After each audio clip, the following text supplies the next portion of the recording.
Okay, here we go. Welcome back to the weekly Wednesday Bible study. We are still working our way through Ecclesiastes and this super wise king that's decided to be an idiot. Mm-hmm. He's still depressed. He's getting older and he's starting to think about God again. He's starting to think, well, if there's nothing under the sun as a good reason for living, maybe God's the answer. He's getting there. And you see, we still see that now where children raised in the church, they go to Sunday school, they go to Bible school, they may accept God, might be baptized, and then they become teenagers. The hormones kick in, they get a little squirrely, they make some bad choices. Maybe they have a great loss that has them turning towards the bottle. But if they manage to survive their teenage years and their 20s, they start thinking about God again when they have their own children. Mm-hmm. But as they get older, they start turning more towards God. That seems to be a story that most human beings see. Yeah. God talks about it too. He talks about bring up a child in the way he should go, and when he is older, he will not depart from it. Yeah, but you got that short period, a 20-year time span where they get a little squirrely. Not always, but it's on average, yeah.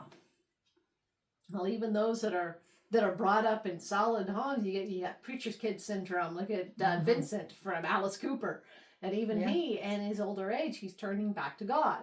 Yeah, very much so. All right, here we are, Ecclesiastes. We are chapter 5, verse 18. Conclusion: God alone gives contentment. At last I have seen what is good. Let me make sure. Did I set my timer? I couldn't remember. I really need to make sure I set this so we don't go over. Yeah, we're at 7 minutes. Okay.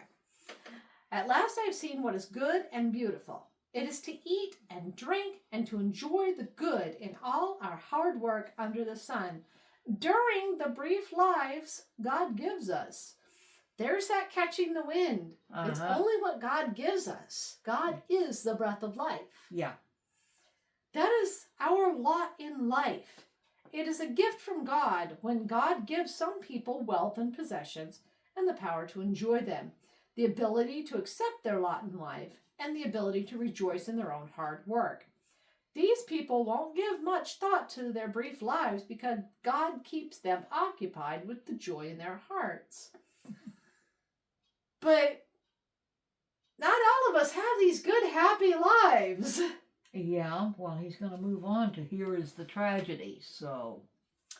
The rich person and the stillborn baby. Mm-hmm. The child that never draws the breath of life. Yeah. There is a tragedy that I have seen under the sun. It is a terrible one for mortals. God gives one person riches, wealth, and honor so that he doesn't lack anything he wants. Yet God doesn't give him the power to enjoy any of them. Instead, a stranger enjoys them. This is a pointless and is a painful tragedy. Suppose a rich person wasn't satisfied with good things while he was alive and didn't even get an honorable burial after he died. Suppose he had 100 children and lived for many years. No matter how long he would have lived, it still would have been better for him to have been born dead. A stillborn baby arrives in a pointless birth and goes out into the darkness. The darkness then hides its name. Though it has never seen the sun or known anything, the baby finds more rest than the rich person. Even if the rich person lives 2,000 years without experiencing anything good, don't we go to the same place? Everybody dies. He's talking about the grave. Everybody goes to the grave. But a stillborn baby doesn't. It still goes to the grave. It doesn't go. I cannot. The body goes to the grave. Remember, the body goes to the grave, but that child's soul goes to heaven. if it wasn't born alive, it couldn't be born into sin, right? So it's just No, automatic. No, it's not a matter of being born into sin. It's a matter that, Speak up. well, I can't remember the scripture, but there is a scripture that says that basically says that children go to heaven. Their angel is always before his father's face. Now, we don't know if that means guardian angel but basically they are taken to heaven. They never sinned on their own, and God just takes them. That now I lay me down to sleep, that every Christian child seems to have been taught from the get-go. If I die before I wake, I pray the Lord my soul to take. Mm-hmm. Yeah, that's the concept. And that level of innocence it's unmatchable. Well, they did nothing on their own directly. Yeah. They never had the opportunity either. More pointless challenges. We're up to verse 7 on chapter 6. Everything that people work so hard for goes into their mouths, but their appetite is never satisfied. What advantage does a wise person have over a fool?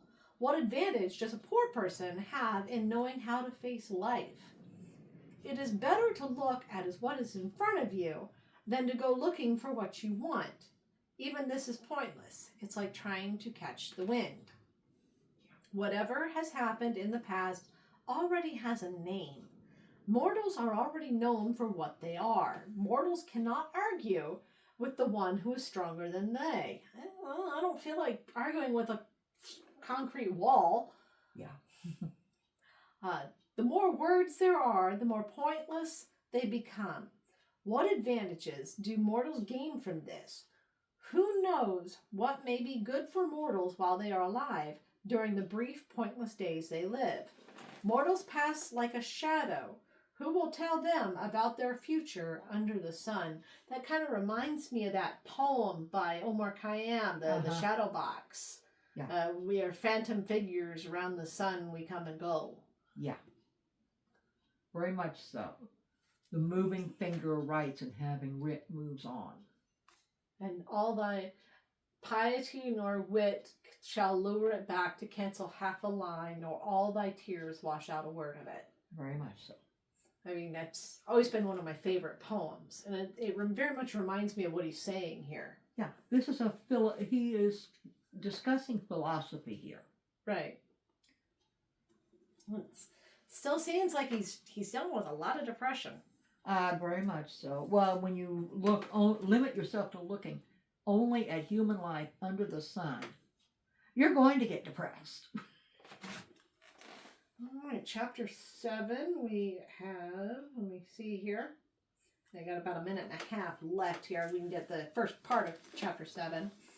A good name is better than expensive perfume, and the day you die is better than the day you're born.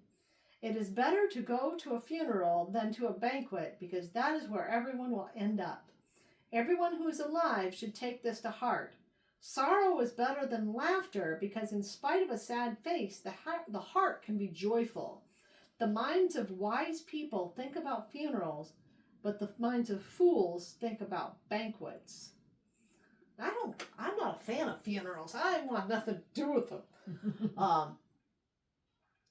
But you think about it, it is better to have loved than to never have loved at all. Love and loss. Love and loss.